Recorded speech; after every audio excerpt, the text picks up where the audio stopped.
Le cinéma est d'abord une prouesse technique qui a permis d'inventer plein d'autres choses, comme la télé sur laquelle tu peux regarder la propagande socialiste financée avec ton fric, ou les écrans d'ordinateur grâce auxquels tu peux consommer du porno comme un demeuré parce que ta meuf est un tromblon. Coucou la commu, c'est Matou. C'est moche. Mais outre les merveilleuses avancées qu'il a rendues possibles, le terme cinéma ne désigne pas seulement une invention, mais un média. C'est-à-dire un moyen de faire passer des messages et en particulier de raconter des histoires via celui-ci. Et ça tombe bien mes myrmidons parce qu'on va justement s'intéresser à la personne qui s'occupe de tout ça sur un film. Donc sans vaseline ni transition, action.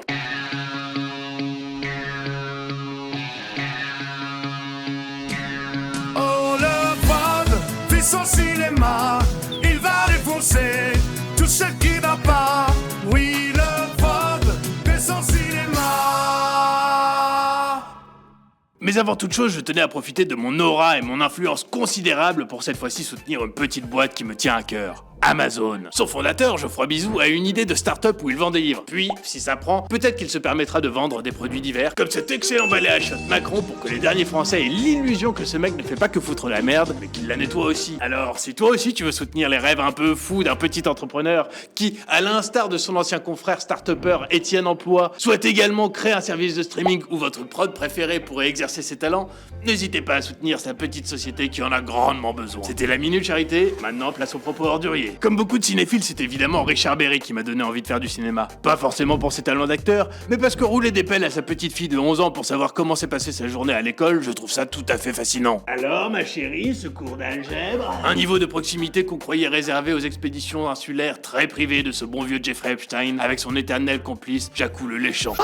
C'est sans doute pour ce magnétisme si cinématographique qu'il a tourné avec les plus grands et a raflé 6 Oscars dans sa carrière. Mais s'il est indéniablement un trésor national chez nous, à tel point qu'il n'y en a plus que pour lui, il ne faut pas négliger les talents plus modestes qui travaillent dans l'ombre et permettent à de tels génies de briller encore davantage. Je veux bien entendu parler des scénaristes, ces gens généralement chauves et mal vêtus, dont le travail consiste à imaginer des intrigues. Cette tâche d'invention narrative soulève d'ailleurs une question récurrente. Qu'est-ce qui fait vraiment la valeur d'un film? Certains considèrent qu'un bon film, c'est surtout une histoire intéressante, originale, donc que ce qui prime, ce n'est pas la mise en scène, c'est-à-dire la forme, mais ce que le film raconte, plutôt le fond donc. Qu'il soit ou non inspiré de faits réels. Je suis plutôt de cet avis, le cinéma étant un spectacle, on y va rarement pouvoir l'histoire d'un gars médiocre avec une vie sans intérêt, rester un gars médiocre avec une vie sans intérêt. Inutile d'aller au cinéma pour voir des gens comme ça, il suffit d'aller à Paris-Plage, en plus, c'est gratuit.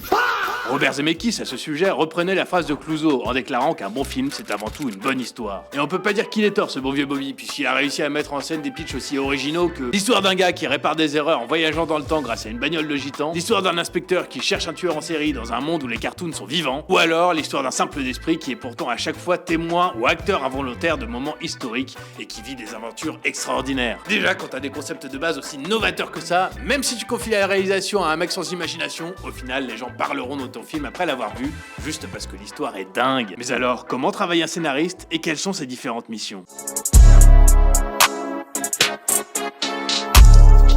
Premièrement, le scénariste doit écrire en fonction des séquences. Se passe-t-elle en intérieur, en extérieur, durant le jour ou la nuit? C'est-à-dire qu'il doit en permanence découper son récit en fonction des lieux de tournage et du moment de la journée. Quel intérêt, me direz-vous? Eh bien tout simplement pour que les équipes techniques puissent par la suite rassembler toutes les séquences qui se trouvent sur le même décor pour les tourner en même temps et prévoir les scènes de nuit qui sont plus chères et plus complexes à tourner. Sauf pour les intermittents qui ont déjà l'habitude de dormir toute la journée, comme cette feignasse de Gisèle Pellico. Mais moi je veux faire l'amour. Deuxièmement, le scénariste doit également tenir compte du show don't tell, qui consiste à ne pas mettre des tartines de dialogue pour permettre au réalisateur d'exprimer un message autrement qu'avec des mots. Hitchcock disait d'ailleurs à ce propos que tout ce qui est dit et non montré est perdu pour le spectateur. Comme on peut le voir dans cette excellente scène de partie de tennis dans L'Inconnu du Nord Express, où la paranoïa du personnage de Farley Granger est justifiée par la présence étrange et menaçante de Robert Walker dans le public. Troisièmement, tenir compte d'une certaine limite de page pour raconter son histoire dans un temps donné. Sachant qu'une page équivaut généralement à 1 minute de film, le mec est pas là pour faire du Balzac, car plus le film est concis, plus le prod s'enrichit. Quatrièmement, retranscrire les intentions des personnages dans leurs actions et dialogues, mais aussi du propos du film. Et oui, parce qu'il est pas juste payé pour écrire des « salut » ou « ça va » comme dans les films sociaux français où on se fait chier. Les personnages doivent communiquer des informations pour que chaque scène ait son utilité. Cinquièmement, tenir compte des remarques du réalisateur, des acteurs et des producteurs. Et oui, car comme chacun y met son grain de sel, le scénariste doit faire en sorte que la soupe reste digeste et que t'aies pas l'impression de boire la tasse à Saint-Malo en regardant un film mal structuré. Sixièmement, sans cesse réécrire, même parfois le jour du tournage. Et oui, car le jour J, on peut se rendre compte que ça colle pas tellement tellement qu'il faut inclure quelque chose de plus, ou que Richard Gere refuse de dire ses répliques parce qu'on lui a proposé un vrai camembert qui claque à la cantine, alors que son métabolisme d'acteur de telenovelas bouddhiste ne supporte rien d'autre que du fromage chimique pour ta fiole. Et enfin, septièmement, parfois le travail du scénariste consiste à repasser derrière les autres, c'est ce qu'on appelle un script doctor. Il intervient donc sur un scénario déjà écrit qu'il faut corriger selon les desiderata de la production. Bon ok Roman, il est sympa ton film sur la Shoah, mais ce que les gens veulent, c'est du cul et de la bonne humeur. Mon beau-frère il est pote avec Mylène Madrias, donc tu m'intègres les 3 cafés gourmands pour une séquence musicale,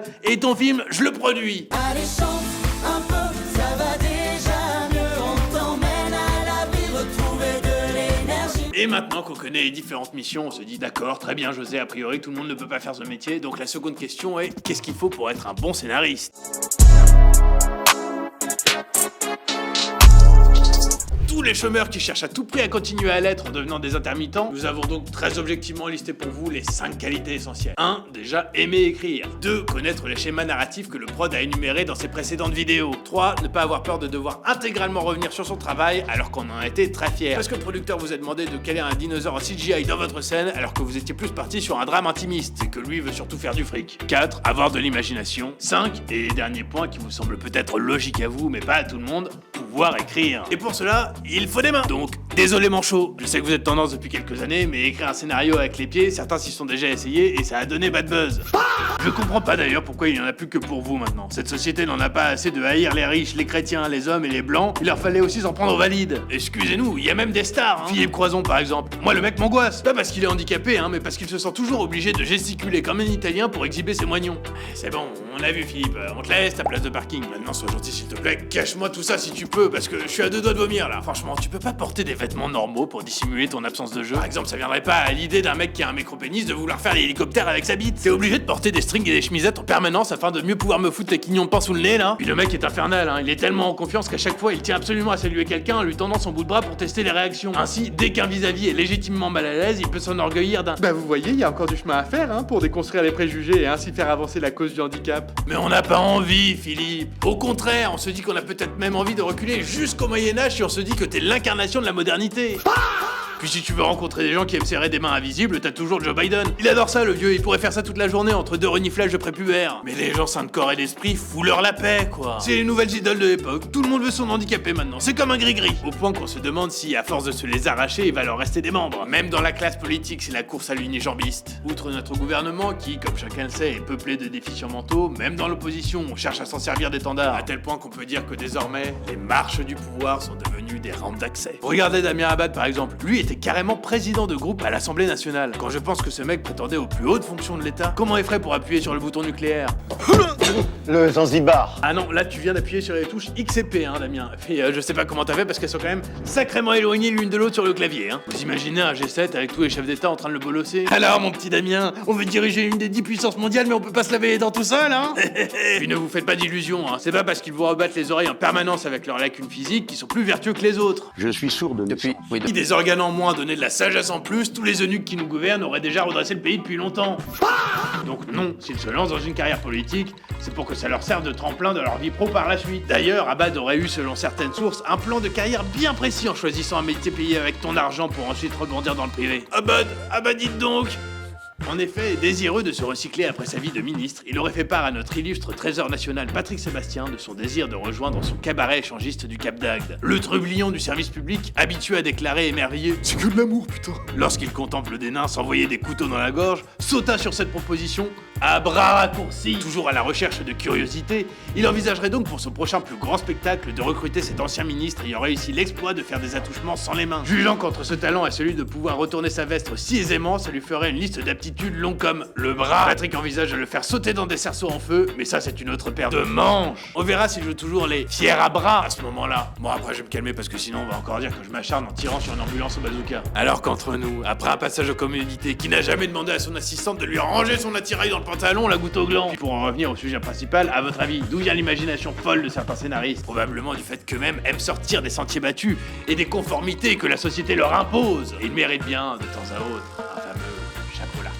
Voilà, c'est donc la fin de cette série d'épisodes consacrés au scénario. La prochaine fois, on s'attaque à la mise en scène et vous pourrez constater à quel point tout le travail des scénaristes est salopé par les équipes lors de cette deuxième étape. Une vraie boucherie avec de gros morceaux d'intermittents dedans. Donc si comme moi vous aimez foutre au broyeur les dessins faits avec amour que vos petits-neveux vous offrent en les regardant nonchalamment dans les yeux, cette partie est faite pour vous. Abonne-toi si toi aussi tu ne peux pas t'empêcher de rire lorsqu'un enfant pleure. Vive la France, mais pas forcément les Français. En attendant, écrase les crabes, deviens un nabab, et si tu t'abonnes pas, c'est que t'es une lopsa. Et emmerde les collabos en partageant cette vidéo. C'était le prod. Ciao. Il t'imposait l'islam de tyran. Ceux-là ont-ils jamais lu le Coran? Si, ils l'ont fait, c'était pas mal parti, mais ils se sont arrêtés là. Et c'est ça qui est dommage, hein.